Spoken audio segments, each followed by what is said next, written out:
Lecture 2, Defoe, Moll, Flanders.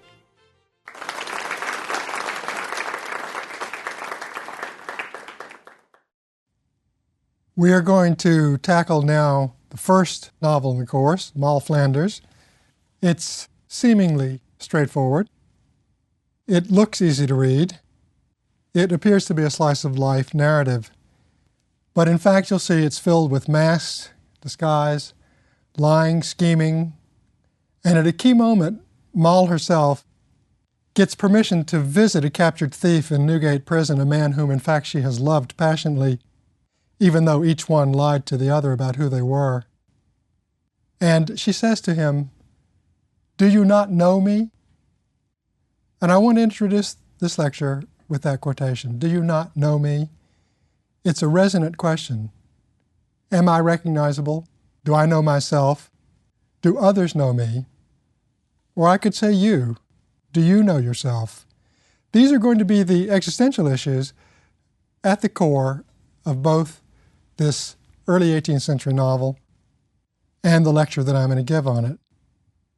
Daniel Defoe has often been regarded as the father of English fiction, even though it's not a term you'd hear as much today.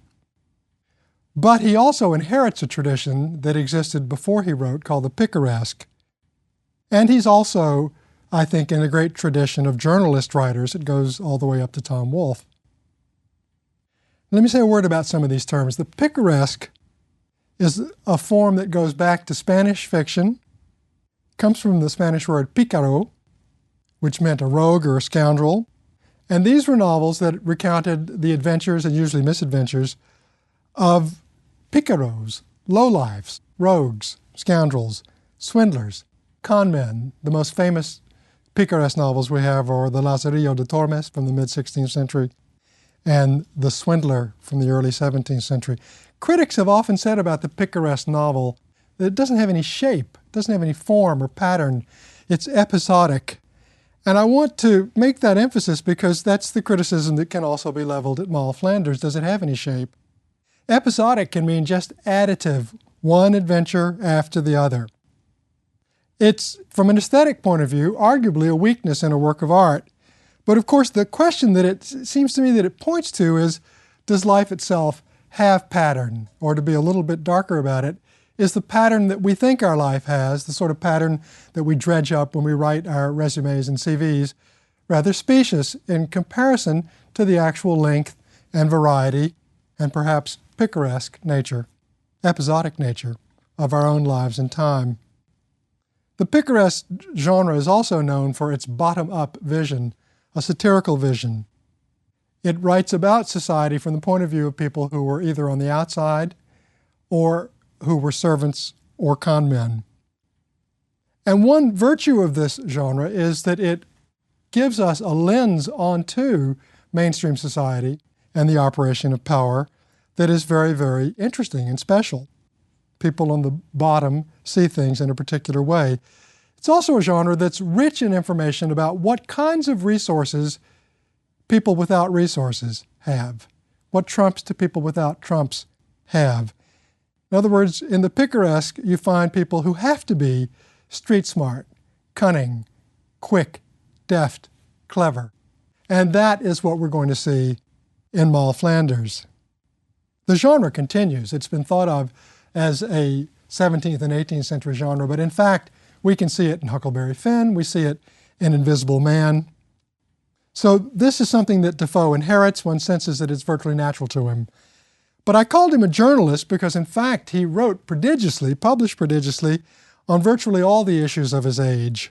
Religious controversy, of which there was a great deal, but he wrote on subjects such as dueling, bankruptcy laws, insurance, care for the elderly, conditions for the mentally ill. He seems to have had a kind of inexhaustible energy or voracious curiosity. He's like a living Wikipedia, a living reference book. For the contemporary audience, not as clear that this is the case for readers today, his signature seems to be his plain style and his prosaic view of life. Prosaic as opposed to poetic. And that plain style for them would have meant a style that was talking, unadorned, straightforward, In other words, it doesn't look literary. It doesn't look stilted. It's not Latinate. It doesn't have a lot of metaphors in it.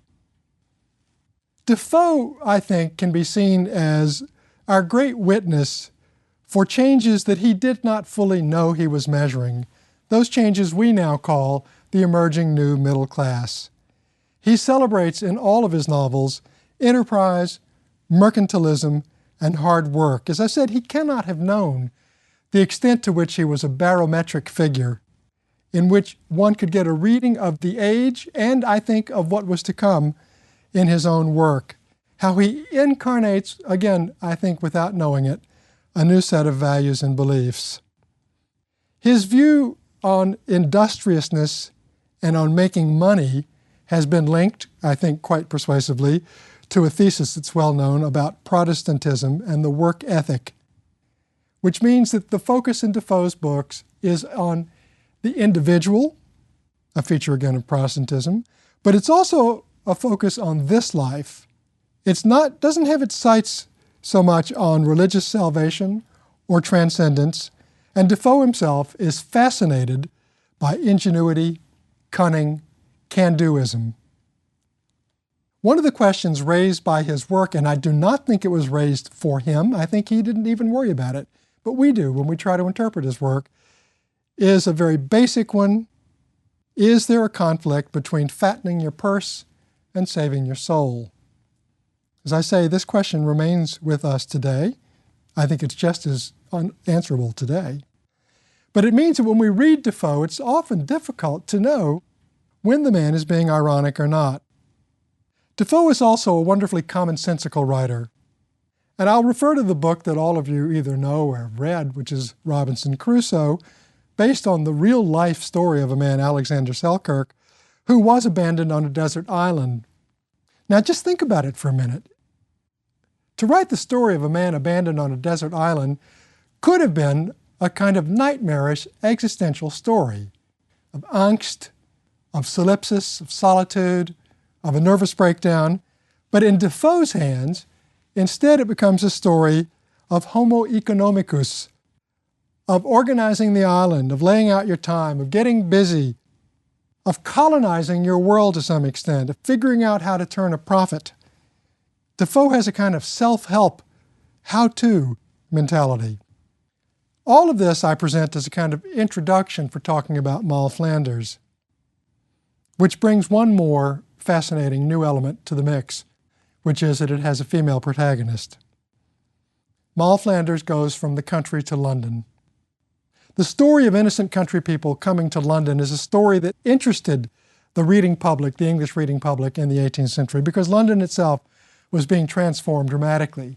Its population doubled between 1700 and 1750. It was becoming known as a thriving business capital. There is a marvelous sequence of prints in the mid-18th century by Hogarth called The Harlot's Progress, which has a lot of parallels with Moll Flanders. And Hogarth, the painter in mid-century, takes a rather dim critical view of country people coming to London and therefore being corrupted in the process. Harlots do not end up well in Hogarth. But we're going to see that Defoe's story of the country girl who comes to London, this so-called innocent girl who comes to London and receives her education, is far more open-ended. It's more ambiguous. It's harder to interpret. People have said that Moll is based on the real-life adventures of women criminals. Defoe, with his curiosity, went into prisons and interviewed criminals, men, but women too, and people have tried to trace who, in fact, was the actual sort of original. In his preface, Defoe claims that this is a moral story that he's telling. It's a story about remorse. Now, you should realize that the prefaces in most 18th century novels are to be taken with a grain of salt. That the novel itself is not a recognized genre with much dignity in the 18th century, so that every author had to outfit his novel with a kind of well-meaning, earnest moral preface about how this is really moral instruction. Well, he needed it for this book because Moll, who's an orphan, she doesn't have papers, she doesn't have money. How can she possibly succeed in the London of her moment? At one point, she's laughed at for saying she wants to be a gentlewoman, and she's laughed at because how could she possibly become a gentlewoman in any caste sense of the term? But her answer is she didn't mean gentlewoman in that sense. She meant instead to have a measure of independence, to not to live in service. And what would her tools be for independence, for achieving that independence? And the only tools that seem to be available to her are her beauty, her body, her wit, her cunning.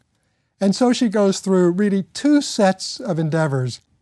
One, when she's younger, is trying to make a wealthy marriage, usually by appearing to be a woman with means, although not quite lying outright or directly.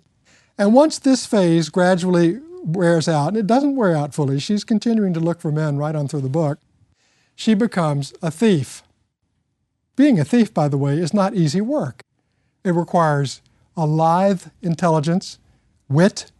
It requires open eyes and nimble fingers, seeing what's happening around you so that you can take advantage of it. This is all part of the can-doism. A successful thief would be a figure whom we might, in fact, judge harshly morally. But if we're interested in ingenuity, then, of course, a thief is going to look like a rather different kind of figure. A person who makes ends meet, a person who survives and does a bit more than surviving without really resources.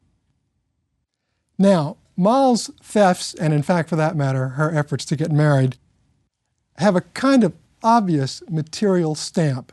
It's as if the good life were determined by money in the person of a wealthy husband, or by money in the existence of the things that you could steal that are worth money, such as silver, or lace, or linen. These are the things that lard this book. Defoe is constantly recounting what Moll takes, what her sights are on. People have said these are the things that are measurable. And they are measurable, but of course most of us want to think that life consists of things that are not measurable too. And so the grand critique of Defoe's book is, well, what about what misses measure, such as soul, emotion, value? Is the only value the value in pounds or shillings? Moll has been thought of as a person who mouths moral values, moral principles, but in fact always has her eye out exclusively for the material things within her reach that she might steal. We have to remember that this is a kind of empiricist age. It's the age that's influenced by the logic of John Locke, by a new, again, this can also be linked to the rise of the middle class. Moll, therefore, has been construed as a kind of soulless figure, focused only on the here and now. And Defoe has been criticized as a person who is really not credible when he talks about anything else. What I want to suggest is that this book outruns those kinds of criticisms. If the book were only that, then I wouldn't have put it on my list as a classic. Let's first take a look at what it would sound like to be a person only interested in material things. This is what Moll sounds like after her first husband has died, a husband whom she never loved much in the first place. It concerns the story in hand very little to enter into the farther particulars of the family or of myself for the 5 years that I lived with this husband, only to observe that I had 2 children by him, and at the end of 5 years he died. Moll goes on to explain that he really had been a decent husband, but he hadn't had much money to begin with, and therefore he'd never made much money. And then she tells us in numbers exactly how much money he did leave her. And she closes by saying, "My 2 children were indeed taken happily off of my hands by my husband's father and mother, and that, by the way, was all they got by Mrs. Betty." And she calls herself Betty as well. And critics have said, is that what 5 years of marriage means? 2 children taken off your hands, X number of pounds or shillings. Surely there must be more to it than this. It's also the case, though, that Moll can tell us things about her existence with her husbands, with others, and that they go beyond the kind of surface or superficial reading that just was suggested.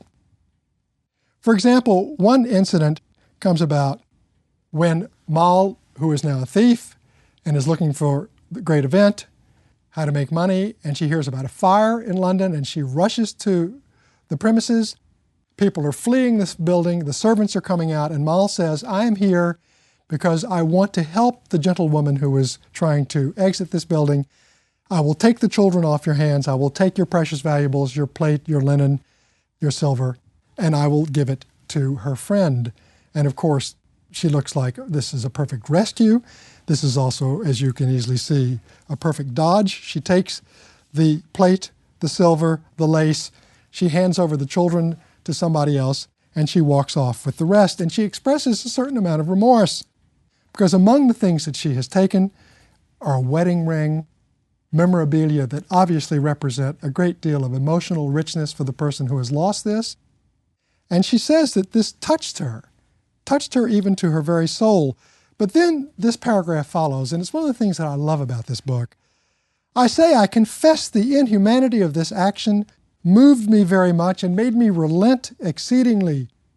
And tears stood in my eyes upon that subject.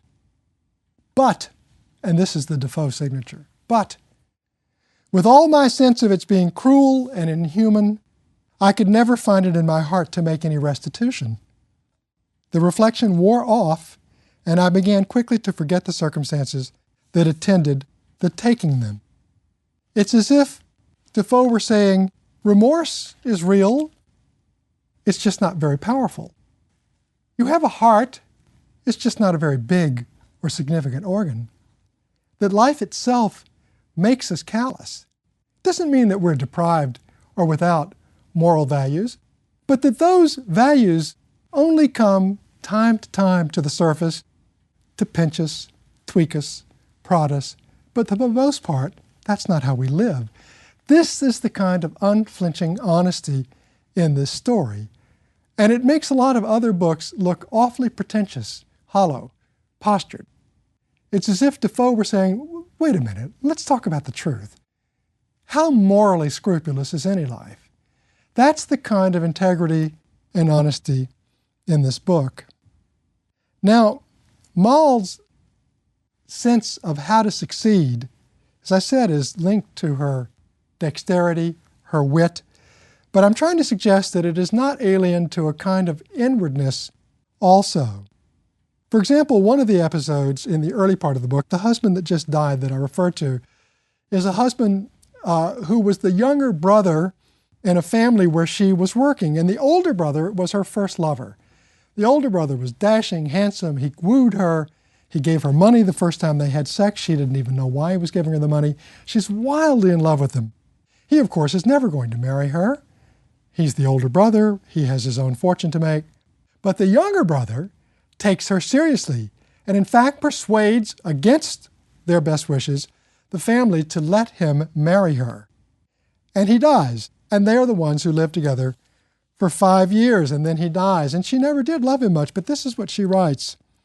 I confess I was not suitably affected with the loss of my husband, nor can I say that I ever loved him as I ought to have done, or as was proportionable to the good usage I had from him, for he was a tender, kind, good-humored man, as any woman could desire. But his brother, the one that she loved, his brother, being so always in my sight, at least while we were in the country, was a continual snare to me. And listen to this. This is, to me, is just stunning what Defoe is writing. And I never was in bed with my husband, but I wished myself in the arms of his brother. And though his brother never offered me the least kindness that way, never made any approaches to me after our marriage, but carried it just as a brother ought to, yet it was impossible for me to do so to him. In short, I committed adultery and incest with him every day in my desires, which without doubt was as effectually criminal in the nature of guilt as if I had actually done it. Well, when you have a passage like that, you can't say that this is a superficial writer. Because think about it for a minute. The material scene, the superficial scene, the empirical scene, that is to say, Moll is in bed with her husband, that won't tell you what's happening. In her mind, in her libido, in her desire, she is in bed with his brother. And that's what plagues her. But that's probably also what gives her the pleasure that she experiences with this man. And what Defoe is showing us in this remarkable passage is that the world of surfaces is doubled, echoed, ghosted by a world of memories, a world of spirit, a world of our other relationships, that we bring those things, can't help bringing those things to the world we live in, importing them, exporting them, and this accounts for the kind of resonance and thickness of this book.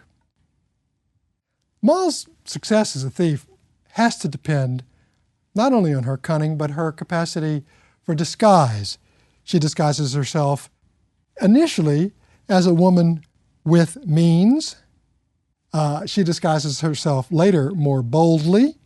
She has to disguise herself. She cannot ever tell people who she really is, because there are many references in the book to thieves being identified, caught, and then hanged. Thieving is literally called a form of artistry in this book.